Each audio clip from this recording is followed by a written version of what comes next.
प्यारे बच्चों, आज का हमारा टॉपिक कार्बन प्रतिरोध तथा वर्णक्रम। ठीक है, कार्बन प्रतिरोध का एक वर्णक्रम मतलब कलर कोडिंग होती है, उसके बारे में अब आज हम अध्ययन करेंगे।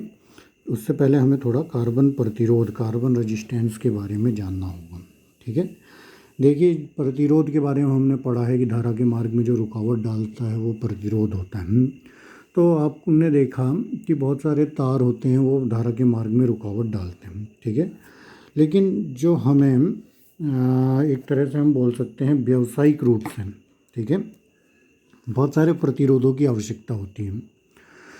बहुत सारे सर्किट बनते हैं, इलेक्ट्रिकल सर्किट बोलते हैं या इलेक्ट्रॉनिक्स सर्किट बोलते हैं। उन सर्किट में हमें प्रतिरोध की आवश्यकता होती है और उनमें ही हम अधिकतर कार्बन प्रतिरोध का यूज करते हैं। ठीक है, दो प्रकार के देखिए, जो व्यवसाय मतलब व्यवसाय में जब हमें एक प्रतिरोध की आवश्यकता पड़ती है तो दो प्रकार के प्रतिरोध हम अधिकतर यूज करते हैं। एक तो करते हैं मिश्र धातु के, जिन्हें एलॉय बोलते हैं। मिश्र धातु के प्रतिरोध लगते हैं और वे हम अधिकतर अपनी लैब में यूज करते हैं। मिश्र धातु के प्रतिरोध, जैसा आपने अभी मिश्र धातु में पढ़ी थी, जो आपकी नाइक्रोम है एक मिश्र धातु, नाइक्रोम के बारे में आपने पढ़ा था। दूसरा आपका यह है मैग्नीन मिश्र धातु थी, कॉन्स्टेंटन थी। तो इस प्रकार से ये 3-4 प्रकार की जो मिश्र धातु होती हैं, इनको हम अधिकतर व्यावसायिक रूप में यूज करते हैं। ये भी प्रतिरोध हैं, लेकिन ये कार्बन प्रतिरोध नहीं है। ये क्या है? एलॉय है, मिश्र धातु हैं। ठीक है, तो इनको ही हम क्यों यूज करते हैं? बाकी जैसे हम सोने का नहीं लेते, चांदी का नहीं लेते, पीतल का नहीं लेते, इस प्रकार के हम धातुओं के तार नहीं लेते। हम मिश्र धातुओं के ही क्यों लेते हैं? क्योंकि इनकी विशेषता मैंने आपको बताई थी। क्या विशेषता बताई थी? कि इनकी जो प्रतिरोधकता होती है वो ताप पर निर्भर नहीं करती। मतलब ताप बढ़ाने पर या ताप घटाने पर इनका प्रतिरोध में ज़्यादा फर्क नहीं पड़ता। प्रतिरोध जैसा था वैसा ही रहता है। ठीक है, तो क्योंकि हमें प्रैक्टिकल करना हो या कहीं पे कोई भी सर्किट है, तो यदि हम उसका ताप बढ़ा, मतलब उसमें विद्युत धारा प्रवाहित करें इन तारों में, और विद्युत धारा प्रवाहित करेंगे तो किसी भी तार से विद्युत धारा प्रवाहित होती है तो उसका ताप बढ़ता है। ठीक है, जब ताप बढ़ेगा तो ताप बढ़ने के साथ साथ हमारा प्रतिरोध भी परिवर्तित ना हो, इसलिए हम इनको नाइक्रोम, मैग्नीन और कॉन्स्टेंटन के तार का प्रयोग करते हैं। ठीक है, लेकिन ये इनकी कुछ लिमिटेशन है, कुछ सीमाएं हैं। ठीक है, हम हर जगह नाइक्रोम, हर जगह मैग्नीन या कॉन्स्टेंटन के तार का प्रयोग नहीं कर पाते। क्यों नहीं कर पाते? क्योंकि ये जो तार हैं ये बहुत उच्च प्रतिरोध हमें प्राप्त नहीं है। सपोज अब अगर हमें बहुत हाई प्रतिरोध चाहिए, जैसे 100 मेगा ओम का प्रतिरोध चाहिए। ठीक है, तो इसके लिए अगर हमें किसी तार की आवश्यकता है, नाइक्रोम, मैग्नीन या कॉन्स्टेंटन, तो ये बहुत बड़ा तार, इतना बड़ा तार कि वो प्रैक्टिकली पॉसिबल नहीं होगा। इतने बड़े तार की आवश्यकता होगी। ठीक है, अगर हमें 100 मेगा ओम या 1000 मेगा ओम भी बोल दिया, इतने का प्रतिरोध चाहिए, 100 मेगा ओम या 1000 मेगा ओम का प्रतिरोध चाहिए, तो हमें इन तारों से मिल तो जाएगा, कॉन्स्टेंटन से, नाइक्रोम, मैग्नीन, इन तारों से मिल तो जाएगा, लेकिन वो प्रैक्टिकली नहीं मिल पाएगा। प्रैक्टिकली का मतलब, अगर हमें सपोज 1000 मेगा ओम का ही प्रतिरोध चाहिए और बोला भाई नाइक्रोम के तार से बनाओ, तो इतना लंबा, कहीं हजारों लाखों किलोमीटर लंबा तार चाहिए होगा, तब जाके हमें 1000 मेगा ओम का प्रतिरोध मिल पाएगा। ठीक है, तो इस जो इनकी ये शॉर्ट कमिंग है, जो इनकी ये लिमिटेशन है, जो इनकी ये सीमाएं हैं, ये सीमा है कि भैया लैब में तो चलो छोटा मोटा जो हम काम कर रहे हैं उसमें नाइक्रोम का हमें 1 मीटर तार चाहिए या मैग्नीन का, कॉन्स्टेंटन है 1-1 मीटर तार में हम काम कर सकते हैं। लेकिन अगर हमें ज़्यादा हाई प्रतिरोध चाहिए, उच्च प्रतिरोध चाहिए, तो उच्च प्रतिरोधों के लिए ये तार से उच्च प्रतिरोध तो मिल जाएगा, लेकिन क्या मिलेगा? वो प्रतिरोध प्राप्त करने के लिए हमें बहुत अधिक तार की आवश्यकता होगी, बहुत लंबे तार की आवश्यकता होगी। ठीक है, तो इसके लिए हमें किसकी ज़रूरत पड़ी? कार्बन प्रतिरोध की। तो दूसरे टाइप के जो व्यावसायिक यूज में हम यूज करते हैं वो होते हैं हमारे कार्बन प्रतिरोध। कार्बन प्रतिरोध अब आप आसानी से समझ गए होंगे। एक तो कार्बन प्रतिरोध क्या करेंगे, जो ये इनकी लिमिटेशन थी इसको फुलफिल कर देते हैं। क्या लिमिटेशन थी कि भैया हमें 1000 मेगा ओम या 100 मेगा ओम बहुत उच्च हाई प्रतिरोध चाहिए, तो कार्बन प्रतिरोधों से वो बहुत आसानी से मिल जाते हैं। ठीक है, 100 मेगा ओम हो या इतना हो, लेकिन इसमें क्या था, बहुत बड़े बड़े तार की आवश्यकता थी। इसमें हमें बहुत सिंपल एक छोटे से बहुत ही स्मॉल साइज से ही कार्बन प्रतिरोध होते हैं, और ये जो बहुत स्मॉल साइज में ही हमें हाई वोल्टेज भी प्रतिरोध भी प्राप्त हो जाते हैं। ठीक है, तो सबसे पहले विशेषता जो कार्बन प्रतिरोध की आपको पता ही चल गई। सबसे नंबर 1 पॉइंट कि हमें उच्च प्रतिरोध इनसे प्राप्त हो जाते हैं। ठीक है, सबसे हाई रेजिस्टेंस जो होते हैं, उच्च प्रतिरोध प्राप्त होते हैं। ठीक है, सबसे पहली इम्पोर्टेंट बात हमें पता चल गई। दूसरी बात जो उसकी शॉर्ट कमिंग थी कि अगर हमें भाई उच्च प्रतिरोध चाहिए तो बड़े तार चाहिए, लेकिन इसमें क्या है, उच्च प्रतिरोध भी मिल जाता है, लेकिन इनके जो आकार होते हैं, चाहे उच्च हो चाहे बहुत कम हो, आकार हमेशा इसका बहुत ही सूक्ष्म होता है। ठीक है, आकार हमेशा इनका क्या होता है, बहुत ही सूक्ष्म होते हैं। तो इनको हम अधिकतर प्रयोग करते हैं, क्योंकि इनमें हमें जो इसकी दोनों कंडीशन जो कि इसकी लिमिटेशन थी नाइक्रोम, मैग्नीन और कांस्टेंटन की, वो दोनों ये फुलफिल कर देती है। मतलब हमें उच्च प्रतिरोध भी मिल जाता है और आकार भी हमें इसका छोटा मिलता है। ठीक है, तो ये दो विशेषता इनकी बहुत इम्पोर्टेंट है। तीसरी विशेषता ये होती है कि वही जो बताया ऊपर की उच्च प्रतिरोध तो मिलता ही है, लेकिन छोटा प्रतिरोध भी मिल जाता है। तो कुछ ओम से लेके और कई हजार ओम तक के प्रतिरोध हम इनसे प्राप्त कर सकते हैं। कुछ ओम से लेकर कई हजार ओम के प्रतिरोध हम इनसे बना सकते हैं। ये इसकी तीसरी विशेषता होती है। और जो ये कार्बन प्रतिरोध होते हैं, ये अधिकतर हमें यूज देखने को सर्किट में मिलते हैं। ठीक है, अब बात आई भैया ये वर्णक्रम क्या है, कलर कोडिंग क्या है। वर्णक्रम का मतलब होता है, वर्ण कोड भी बोलते हैं या वर्णक्रम भी बोलते हैं, इंग्लिश में इसका नाम है कलर कोडिंग। ठीक है, तो जैसे मैंने आपको बताया कि इनके आकार बहुत सूक्ष्म होते हैं, इतने सूक्ष्म होते हैं कि इन पर हम लिख नहीं पाते भैया ये कितने ओम का रेजिस्टेंस है। ठीक है, बहुत छोटा इतना आकार होता है, इससे भी छोटा इनका आकार होता है। और इतना आकार छोटा होने के कारण हम इन पे पेन से या किसी अन्य चीज़ से लिखने में असमर्थ होते हैं कि भैया कितने ओम का रेजिस्टेंस है। तो इन पर हम क्या करते हैं, कुछ कलर कोडिंग, कलर के निशान बना देते हैं, और उन कलर्स के निशान से ही हम पहचान जाते हैं कि भैया ये कितने ओम का कार्बन प्रतिरोध है। ठीक है, तो अब हम उसी कलर कोडिंग के बारे में पढ़ेंगे कि कलर कोडिंग एक्चुअल में होती क्या है और कैसे कार्बन प्रतिरोध के ऊपर ये कलर लगाए जाते हैं, किस प्रकार से ये कार्बन प्रतिरोध को पहचाना जाता है। ठीक है, तो देखिए प्यारे बच्चों, इस प्रकार का आपका एक प्रतिरोध, कार्बन प्रतिरोध मिलता है। ठीक है, इसमें आपको दिख रहा होगा कि ये एक बेलनाकार भाग होता है और दो ये संयोजक तारें होती हैं। ये बेलनाकार भाग ही मेन चीज़ है जो कि हमें कार्बन के प्रतिरोध के बारे में बताएगा कि ये कार्बन का प्रतिरोध कितने ओम का है। ठीक है, अब देखिए इस बेलनाकार भाग के ऊपर क्या होती हैं, कलर की कुछ रेखाएं होती हैं। जैसे कि एक कलर की रेखा ये हो गई, फिर इससे कुछ दूरी पे दूसरी कलर की एक रेखा होगी। ठीक है, फिर ऐसे इससे कुछ दूरी पे तीसरी कलर की एक रेखा होगी। ठीक है, और चौथी रेखा किसी किसी में होती है, किसी किसी में नहीं होती। तो ये भी आपको ध्यान रखना है। मेनली 3 रेखाएं तो आपको हर किसी में प्राप्त होंगी। 3 रेखाएं जो कलर की रेखाएं हैं, अलग अलग कलर्स की हो सकती हैं, किसी भी कलर्स की हो सकती है। कलर के विवरण मैं अभी आपको नीचे दूंगा। तो इस प्रकार 3 रेखाएं तो आपको हर एक कार्बन प्रतिरोध में, हर एक रेजिस्टेंस में मिलेगी। चौथी रेखा आपको मिल भी सकती है और नहीं भी मिल सकती।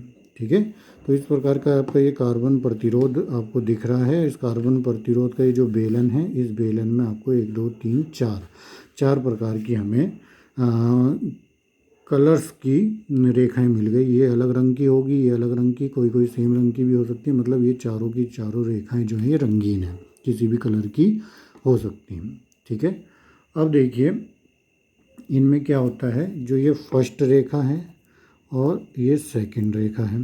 ठीक है, इसको हमने थर्ड रेखा मान लिया और ये हमारा फोर्थ रेखा मान लिया। ठीक है, तो फर्स्ट और सेकंड रेखाएं, थर्ड रेखा और फोर्थ रेखा, ये क्या क्या चीज़ों को प्रदर्शित करती हैं, इन्हें ज़रा ध्यानपूर्वक समझिए। 4 प्रकार के वर्णक्रम आपको दिए हुए हैं, चारों वर्ण हैं। प्रथम दो जो हैं, पहला और दूसरा। ठीक है, तो जो आपकी फर्स्ट है और सेकंड जो वर्ण है, जो कलर है, ये बताते हैं प्रतिरोध के मान के प्रथम 2 सार्थक अंकों को। फर्स्ट और सेकंड क्या बताएंगे, जो हमारा प्रतिरोध है वो कितने ओम का है, प्रतिरोध के जो मान होगा, मान के प्रथम 2 सार्थक अंकों को बताएंगे। ये बहुत इम्पोर्टेंट चीज़ है, अभी आप समझ जाएंगे। फिलहाल आपको याद रखना है कि जो फर्स्ट और सेकंड वाली है, प्रथम और द्वितीय जो रेखा है, ये क्या बताएंगी, प्रतिरोध के मान के प्रथम 2 सार्थक अंकों को बताएंगी। ठीक है, तीसरी जो लाइन है वो किस चीज़ को बताएगी, तीसरी पट्टी का रंग 2 अंकों के बाद लगने वाले शून्य की संख्या को बताएगा। ठीक है, इन जो 2 सार्थक अंक हैं, इनके बाद लगने वाले शून्य की संख्या को बताएगा कि कितने शून्य इसके बाद लगेंगे। ठीक है, मतलब ये 2 कलर जब हमें प्राप्त हो जाएंगे, पहले और दूसरे से 2 सार्थक अंक प्राप्त होंगे, और तीसरा बताएगा कि इन 2 अंकों के बाद कितने शून्य लगेंगे, कितनी शून्य की संख्या लगेगी। ठीक है, और चौथा, जैसे कि मैंने आपको बताया था, किसी में हो भी सकती है, किसी में नहीं भी होता। तो ये जो चौथा बताता है, ये प्रतिरोध की सहनशीलता को बताता है, टॉलरेंस को बताता है कि इतनी इसकी सहनशीलता है। ठीक है, तो ये हमारे 4 प्रकार के जो कोड हैं, वर्ण हैं, जो 4 प्रकार के हमारे रंग हैं, वो बताएंगे क्या क्या चीज़ बताएंगे। देखो, पहला और दूसरा बताएगा प्रतिरोध के मान के प्रथम 2 सार्थक अंकों को बताएगा। तीसरा जो है कि उन 2 सार्थक अंकों के बाद लगने वाले शून्य की संख्या को बताएगा। और तीसरा जो है प्रतिरोध की, जो चौथा जो है वो प्रतिरोध की सहनशीलता को बताएगा। ठीक है, तो देखिए इसको आप इस टेबल से याद रखिए। देखिए, अभी हम कलर लिखते हैं, कलर बताएंगे कि कौन सा कलर क्या बताएगा। दूसरा अंक जो पहले और दूसरे वाला है, ठीक है, पहले और दूसरे पट्टी है, वो क्या अंक बताएगी। तीसरी पट्टी वो एक तरह से 0 वो 10 की घात मतलब शून्य की संख्या बताएगी, तो गुणांक बताएगी। और जो चौथी पट्टी है वो बताएगी सहनशीलता। ठीक है, ये आपको पता है। ठीक, तो देखिए कलर सबसे पहले ब्लैक, उसके बाद आपका आता है ब्राउन। ठीक है, फिर आता है आपका रेड, फिर आता है आपका ऑरेंज, फिर आपका आता है येलो, फिर आपका आता है ग्रीन, फिर आता है ब्लू, फिर आता है आपका वायलेट, वायलेट के बाद आता है आपका ग्रे, और ग्रे के बाद आता है वाइट। ठीक है, ये कलर कितने हैं, 1 2 3 4 5 6 7 8 9 10 कलर। ठीक है, इनका सीक्वेंस आपको याद रखना है। ठीक है, सीक्वेंस अगर आपका बिगड़ गया, ग्रीन ऊपर लिख दिया, रेड नीचे लिख दिया, तो आप प्रतिरोध निकालने में असमर्थ हो जाएंगे। ठीक है, तो ये सीक्वेंस याद रखना है। सीक्वेंस आपको दिख ही रहा है, देखिए क्या है, ब्लैक है, ब्राउन है, रेड है, ऑरेंज है, येलो है, ग्रीन है, ब्लू, वायलेट, ग्रे, वाइट। इसको याद करने का एक तरीका भी मैं आपको भी बताऊंगा। फिलहाल देखिए कि black, brown, red, orange, yellow, green, blue, violet, grey, white. ठीक है, इस प्रकार से यदि हमें इनमें कलर मिलते हैं तो देखिए क्या क्या रंग को बताएंगे, क्या क्या अंक को बताएंगे। ब्लैक जो बताता है 0, ब्राउन बताएगा 1, रेड बताएगा 2, orange 3, yellow 4, green 5, blue 6, violet 7, grey 8 और वाइट बताएगा 9 नंबर। ठीक है, इस प्रकार से ये हमें पहले और 2 पट्टी ये अंक बताती हैं। गुणांक जैसे ये तीसरी पट्टी बताएगी, ये 10 की घात 0, 10 की घात 1, 10 की घात 2, 10 की घात 3, 10 की घात 4, 10 की घात 5, 10 की घात 6, 10 की घात 7, 10 की घात 8 और 10 की घात 9। ठीक है, तो ये जो पट्टी है तीसरी पट्टी वो इस प्रकार से गुणांक बताएगी। ठीक है, और चौथी पट्टी बताती है आपकी सहनशीलता। तो देखिए सहनशीलता मतलब चौथी पट्टी इन कलर्स में से कुछ नहीं होती, सहनशीलता के अलग ही कलर होते हैं, वो मैं आपको यहाँ लिख के बता रहा हूँ। 3 प्रकार के कलर चौथी पट्टी में होते हैं। एक गोल्ड कलर होता है, एक सिल्वर कलर होता है और एक अपसेंट मतलब नहीं होती। जो मैं आपको बार बार बता रहा था कि या तो 3 पट्टी होंगी या 4 पट्टी होंगी, तो चौथी पट्टी यदि अपसेंट है तो उसकी भी सहनशीलता अलग है। ठीक है, अगर आपकी चौथी पट्टी गोल्ड की है तो आपकी सहनशीलता ±5% होगी। अगर आपकी सिल्वर की है तो सहनशीलता ±10% होगी। और अगर आपकी चौथी पट्टी नहीं है, अपसेंट है, तो सहनशीलता ±20% की होगी। ठीक है, तो इस प्रकार हम बता सकते हैं कि भैया कौन से कलर हैं और उन कलर्स से किस प्रकार हम प्रतिरोध के मान को ज्ञात कर सकते हैं। ठीक है, एक छोटा सा एग्जाम्पल अब हम आपको लेके इसमें बताते हैं। चलो यहीं पे देख लीजिए, आपके पास ये 4 पट्टी हैं और इन 4 पट्टी के कलर्स जो हैं वो अलग अलग हैं। पहली पट्टी आपकी सपोज रेड कलर की हो गई। ठीक, दूसरी पट्टी आपकी वायलेट कलर की हो गई। ठीक, तीसरी पट्टी आपकी ऑरेंज की हो गई और चौथी पट्टी फिर अभी मान लिया हमने आपकी गोल्ड कलर की है। चारों पट्टियों के कलर आपको पता चल गए, पहला रेड, ठीक है, दूसरा वायलेट, तीसरा ऑरेंज और चौथा रेड। ठीक है, अब बोला भैया हमें कि ये कितने ओम का आपका प्रतिरोध है, हमें ज़रा बताइए। तो देखिए मैंने क्या बताया, पहले 2 हैं, फर्स्ट रेड और वायलेट, ये तो ज्यों के त्यों लिखे जाएंगे। आपको पता है रेड का कलर, रेड क्या है 2 को बताता है और वायलेट जो है वो 7 को बताता है। ठीक है, तो इनको तो हम ज्यों का त्यों लिख देंगे 27। ठीक है, इसमें कोई छेड़छाड़ नहीं होगी। पहली रेड दिखी, दूसरी वायलेट दिखी, 2 रेड का निकाला, 7 वायलेट का निकाला, 27 लिख दिया। ठीक है, फिर बताया था तीसरी पट्टी क्या है, बाद में लगने वाले शून्य की संख्या को बताएगी। अब देखिए तीसरी पट्टी कैसी है, ऑरेंज है, तो ऑरेंज शून्य की संख्या को बता रही है। ऑरेंज में कितने शून्य की संख्या आ रही है, 3, 10 की घात 3 आ रही है, तो 27 × 10⁻³ 0 इतने लगेंगे 27 के बाद। ठीक, और चौथी पट्टी क्या है, गोल्ड की है, जैसे आपको दिख रहा है गोल्ड की, और गोल्ड की मैंने आपको बताया टॉलरेंस जो पावर है ±5% है, तो इतना तो आपका रजिस्टेंस है और ±5% इसके साथ हम और जोड़ देंगे। कहने का मतलब 27 × 10⁻³ में +5% और -5% हो, मतलब इस पर +5% ज़्यादा भी हो सकता है और -5% भी हो सकता है, मतलब कम ज़्यादा कितना हो सकता है, 5% हो सकता है। तो इस प्रकार हम एग्जैक्ट वैल्यू निकाल दी कि जो हमारा ये प्रतिरोध है ये कितने ओम का है। ठीक है, तो 27 × 10⁻³ ±5% ओम का आपका प्रतिरोध है। ठीक है, ये 27 × 10⁻³ ±5% इतने ओम का आपका प्रतिरोध अब हमें प्राप्त हो गया। ठीक है प्यारे बच्चों, मैं आपको एक चित्र दिखाऊंगा जिसको जब भी आप किसी भी सर्किट को देखें, इलेक्ट्रिकल सर्किट को, तो उस इलेक्ट्रिकल सर्किट में आप आसानी से देख सकेंगे कि भैया ये ही कार्बन प्रतिरोध है। ठीक है, तो देखिए ये चित्र इस समय आपके सामने है, ये ही आपका एक कार्बन प्रतिरोध दिख रहा है। ठीक है, इस कार्बन प्रतिरोध आपने इस प्रकार से बहुत देखे होंगे। इलेक्ट्रिकल सर्किट कोई भी देखना, चाहे टीवी का खोल के देखना, चाहे आप किसी भी प्रकार का इलेक्ट्रिकल सर्किट देखना, तो इस प्रकार के छोटे छोटे रेजिस्टेंस बहुत छोटे होते हैं। ये तो थोड़ा मैंने जूम करके आपको दिखाया जिससे आपको कलर दिख जाए। ठीक है, तो देखिए इसी का ही आपको इस कार्बन रेजिस्टेंस में पट्टियाँ दिखाई दे रही हैं, 1 2 3 4 पट्टी आपको दिखाई दे रही हैं, बहुत आसानी से दिख रही हैं, और उन पट्टियों के कलर भी दिख रहे हैं। ठीक है, देखिए पहली पट्टी आपकी किस कलर की है, ब्राउन, तो हम लिख लेते हैं यहाँ पर क्या क्या इनके कलर हैं।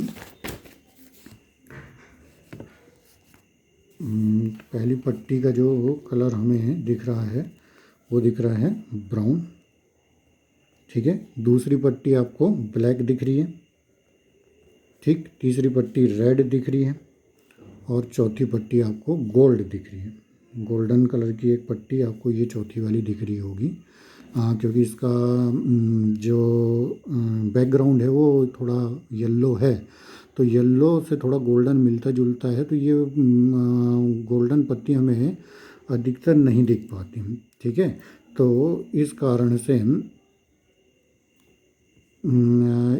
से देखिए आप स्पेशल गोल्डन पत्ती अब हमें दिख रही, ठीक है। तो इस हिसाब से अगर आप देखें 1 2 3 4, तो पहली पट्टी आपकी कौन सी है, ब्राउन है, दूसरी आपकी ब्लैक है, तीसरी रेड है और चौथी गोल्डन है। तो इन चारों पट्टियों को आप बहुत ही आसानी से इनका कलर कोड निकाल सकते हैं, ठीक है। बता सकते हैं कितने ओम का रेजिस्टेंस है। तो अभी आपने देखा ये इस प्रकार की आपको 4 पट्टी दिखी है, एक ब्लैक है, एक ब्राउन है, एक ब्लैक, एक रेड और एक गोल्डन। सबके कलर आपको पता है, ब्राउन का जो कलर होता है वो 1 होता है, ब्लैक का कलर 0 होता है, रेड का कलर आपका 2 होता है और गोल्डन का जो कलर है, गोल्डन आपका जो टॉलरेंस पावर बताता है वो बताता है ±5%। तो इस प्रकार आप बता सकते हैं रेजिस्टेंस क्या होगा। मैंने बोला पहले 2 अंक जैसे हैं वैसे ही लिखेंगे, तो 1 और 0 10 तो वैसे ही लिख दिया। रेड क्या बताएगा, 10 की घात 2 को बताएगा और ±5%, तो 10 × 10 की घात 2 ±5% इतने ओम का आपका रेजिस्टेंस होगा, ठीक है। तो ये आप प्यारे बच्चों समझ गए होंगे, ये जो हमने आपको रेजिस्टेंस दिखाया था, ये रेजिस्टेंस आपका कितने ओम का हो गया, 10 × 10 की घात 2 ±5% इतने ओम का आपका रेजिस्टेंस आपको प्राप्त हो गया, ठीक है। तो ये कलर कोडिंग प्यारे बच्चों आपने देख ली है, और इस कलर कोडिंग की सहायता से अब आप किसी भी प्रतिरोध का बता सकते हैं कि ये प्रतिरोध कितने ओम का है, ठीक है। अब आपको मैंने बोला था कि ये जो black, brown, red, orange, yellow, green, blue, violet, grey, white, इसको याद करने का एक फॉर्मूला होता है, उसे आप याद कर सकते हैं। अधिकतर किताबों में वो फॉर्मूला लिखा रहता है, देखिए फॉर्मूला है बी रॉय, ROY, ठीक है। क्या फॉर्मूला है, बी रॉय ऑफ, तो सबस्क्रिप्ट में रहेगा of great Britain,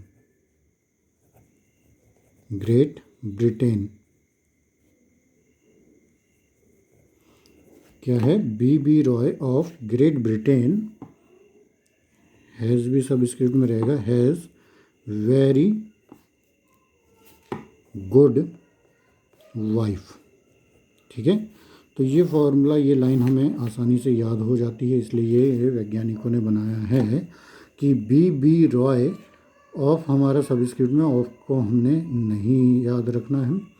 B Roy of great Britain has भी सबस्क्रिप्ट में है, हैज़ वेरी गुड वाइफ। तो इससे देखिए जो पहले शब्द हैं बी, फिर आर, फिर ओ, फिर वाई, ठीक है। तो यही हमने लिखा था, पहले बी, फिर आर, फिर ओ, फिर वाई, ठीक है। ग्रेट से जी लिया, सबसे शुरू वाला अक्षर, बी से फिर बी लिया, वेरी से वी लिया, गुड से जी लिया और वाइफ से डब्ल्यू लिया। तो इस प्रकार से हमें कलर मिले थे। सबसे पहला बी से ब्लैक था आपका, फिर बी से आपका ब्राउन था, फिर रेड था, ऐसे ही ऑरेंज था, येलो था, ग्रीन था, फिर ब्लू था, फिर वायलेट था और फिर ग्रे था और फिर आपका वाइट था, ठीक है। तो ये कलर कोड, यदि आपको ये फॉर्मूला याद है तो आप कलर कोड को बिल्कुल आसानी से लिख सकते हैं। तो इसको बार बार याद रखें दिमाग में कि B Roy of great Britain has a very good wife, और उससे आपको पता चल जाएगा कि पहले हमने किस कलर को रखना है, बाद में किस कलर को रखना है। ये सीक्वेंस अगर टूट गया तो आप 0 1 2 3 4 वाला जो कोडिंग है वो आपकी गलत हो जाएगी, ठीक है। तो इसलिए आपको ये कलर कोडिंग बिल्कुल दिमाग में बिठानी होगी। B Roy of great Britain has a very good wife, ठीक है। तो प्यारे बच्चों, ये आज का टॉपिक आपका फिनिश हुआ। कलर कोडिंग आशा है आप समझ गए होंगे। अनेक प्रतिरोध आप देखें, आपकी बुक्स में हैं। थोड़ा आप नेट का यूज करके आपको विभिन्न प्रकार के प्रतिरोध मिलेंगे। आप उनके कलर से उनका मान निकाल सकते हैं। तो आज के लिए इतना ही। बहुत बहुत धन्यवाद।